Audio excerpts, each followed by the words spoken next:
ang pinakapunong kumander, nasugo ni Sargon na hari ng Assyria. Sa Asdod at sinalakay at sinakop ito.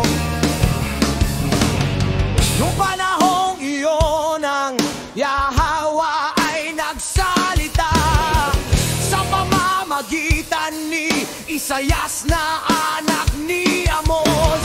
Sinabi niya sa kanya, hubarin mo ang damit na sako sa iyong katawan at ang mga panyapak sa iyong mga paa. At ginawa niya ito, naglibot ng hubad at nakapaa.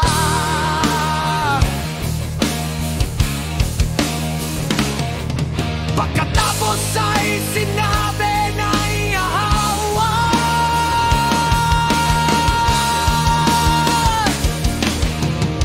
kung paano ang aking lingkod na si Isaias ay naglibot ng hubad at nakapaa sa loob ng 3 taon bilang isang tanda at hulalaban sa Egypto at Cush.